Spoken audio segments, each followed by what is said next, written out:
Perkenalkan, nama saya Abdi Pratama Hakim, NPM 22510111026. Saya dari Fakultas Ekonomi dan Bisnis, Prodi S1 Manajemen.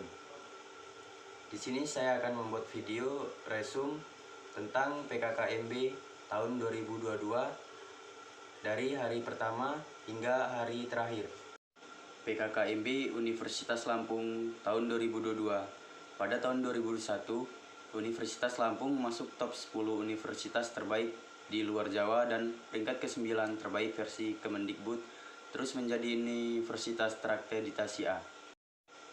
Hari pertama, pada materi pertama dari narasumber AKBP Yusriandi YSK Matkem yang berjudul Peran Polri Terkait Kejahatan Digital. Di materi pertama, membahas pengertian Undang-Undang ITE, yang kedua, pasal yang berlaku pada Undang-Undang ITE tersebut, yang ketiga, contoh pelanggaran hukum di dunia maya, yang keempat, tujuan dari pemanfaatan teknologi informasi, yang kelima, tips dan triks agar kita terhindar dari Undang-Undang Dasar ITE. Materi kedua hari pertama, narasumber Dr. Sustia Herawati ST MSc dengan judul Pengembangan Karakter Mahasiswa Sebagian Intelektual dan Anti-Bullying. Dengan membahas era digital, bukan sesuatu yang menakutkan, tetapi itu adalah peluang yang bisa digunakan sebaik-baiknya. Belajar tanpa berpikir itu tidaklah berguna, tetapi berpikir tanpa belajar itulah sangat berbahaya. Mengembangkan kepribadian yang sangat sehat dan tangguh, berkemampuan analisis. Materi ketiga, hari pertama, dengan pembahasan penguatan karakter mahasiswa, tujuan dari pengembangan karakter, peran atau fungsi dari kearifan lokal dalam membentuk nilai-nilai keindonesiaan, kiat-kiat menjaga toleransi umat beragama. Hari kedua, materi pertama dari narasumber Sri Sulastuti SH MH dengan judul Merdeka Belajar Kampus Merdeka.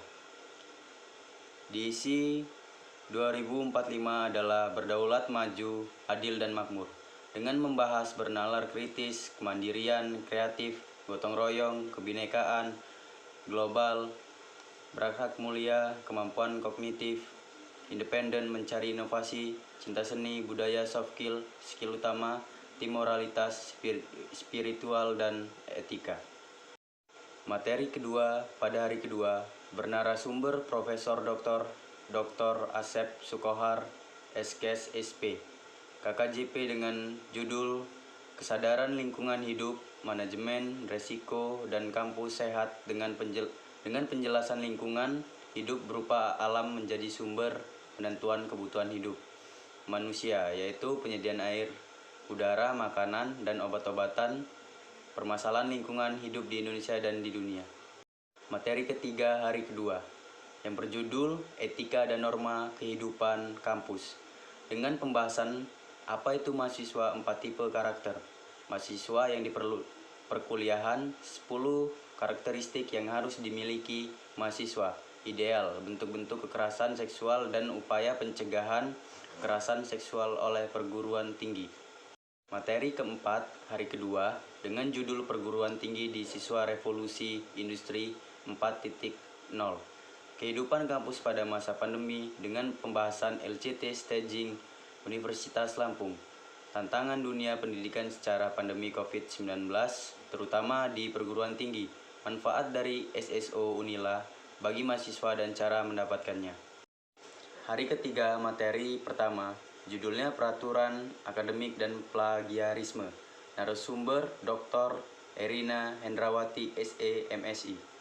Dengan pembahasan 8 kegiatan pembelajaran di luar kampus, yaitu magang, praktik industri, proyek desa, pertukaran pelajar, penelitian riset wirausaha, studi proyek kemanusiaan, dan mengajar di sekolah.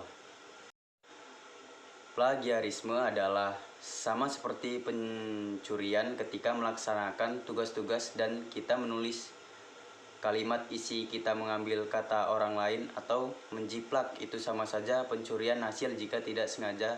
Itu tidak dianggap sebagai penjiplakan plagiarisme. Sama saja artinya mengambil hak orang lain saat kita membuat makalah atau skripsi, karya tulis. Kita membutuhkan bahan, caranya harus mencatat, rajin menyimpulkan ketika dosen memberikan materi, dan meresapi apa saja yang pendapat-pendapat orang lain. Dari siapkan file terbuka isinya materi yang kita catat, dan ada file tertutup yang isinya materi hasil dari pemikiran kita sendiri.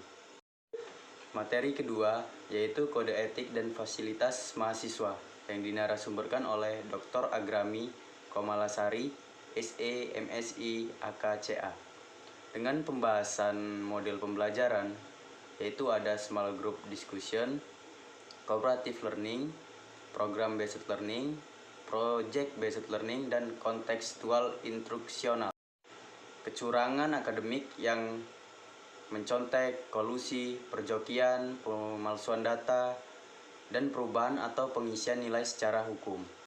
Syarat mengikuti UAS: hadir pada proses pembelajaran minimal 80% untuk melaksanakan semua kegiatan akademik, melaksanakan semua praktikum, fasilitas FEB yaitu gedung A sampai G, lapangan FEB, student center, student lounge, taman pembelajaran, perpustakaan, lab komputer, dan masjid.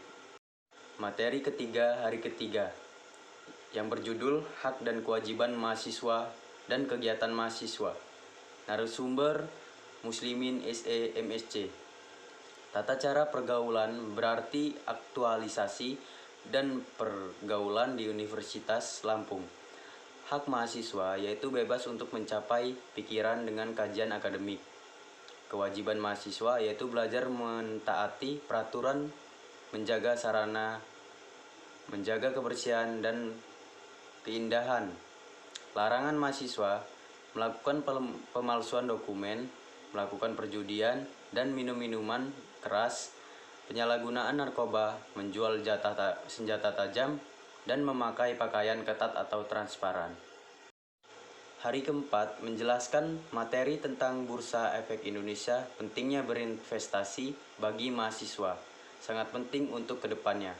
Dengan membeli saham sekarang, kalian akan mendapat keuntungan di beberapa tahun kemudian yang bisa dipergunakan untuk segala keperluan. Bursa Efek Indonesia adalah lembaga yang menyediakan rekening saham kepada mahasiswa tanpa biaya, bisa dipergunakan untuk segala keperluan. Bursa Efek Indonesia adalah lembaga yang menyediakan rekening saham kepada mahasiswa tanpa biaya. Bursa Efek Indonesia adalah sebagai penyediaan investasi mulai dari saham, surat utang. Sekian video resume dari saya akhiri. Wassalamualaikum warahmatullahi wabarakatuh.